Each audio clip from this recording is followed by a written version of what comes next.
Chapter 4. Why didn't you say something before? You made me look stupid in front of my mother, too. Santiago was angry, and so was Roz. They were arguing, but trying to do it quietly for the fear of waking everyone else in the house. Oh, we couldn't have that, could we? Hissed Roz. There's no way Santiago can be embarrassed in front of his mama. And I did tell you I was looking for a job again. You just didn't listen. The remainder of the evening had gone badly.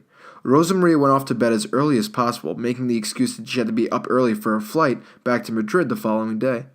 And Enrique slunk off to his room soon after. There's no need to be sarcastic, Roz. Santi was trying to stay calm. You should have told me about the job. Made me listen. And you definitely didn't say you'd gone to an interview. I didn't think I'd get the job, said Roz defensively. And anyway, you have tried to talk me out of it. You've never wanted me to go back to work. We've hardly ever talked about it. Because every time I start to talk about it, you change the subject. Santi, I've always said I want to go back to work at some stage. At some stage, yeah, but Rosie is only 3 years old. Roz was struggling to keep her voice down. And that's old enough. It's not like she's going to be a stranger. Lorraine's my best friend as well as being a licensed child care provider. Rosie's known her all her life. It's perfect. Santi slumped down into the sofa. Got it all sorted out, haven't you, Roz? Roz didn't reply, and Santi looked up at her. It's not as though we need the money. Oh, Santi, said Roz, coming to sit next to him. Don't you realize that it's not about money? I love nursing. I always have. I love nursing like you love soccer. And I've spent years studying for this.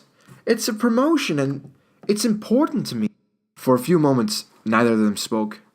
Deep down, Santi knew he was being unreasonable and that Roz had just as much as right as he did to pursue the career she loved, but he was still unsure how it would all work. What about Enrique? How's he going to get to an academy and school? Like millions of other kids, answered Roz. On the bus. Santi, it was your idea that he'd come here. I wasn't sure about it, but I agreed.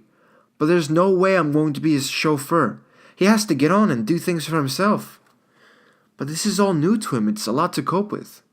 And we'll help him, both of us, but you can't leave it all to me, Santi. That's not fair. Look, I'm married to a soccer player, but that doesn't mean I'll ever be like one of those TV soccer players' wives. Or a wag. Santi laughed. Haha, I know that, and I'm glad. Good. Roz glanced at her watch. It's getting late. We better get some sleep if we're going to get your mom to the airport in the morning. She went to get up, but Santi took her hand. I'm sorry, Roz, he said. I shouldn't have gotten angry. Roz smiled.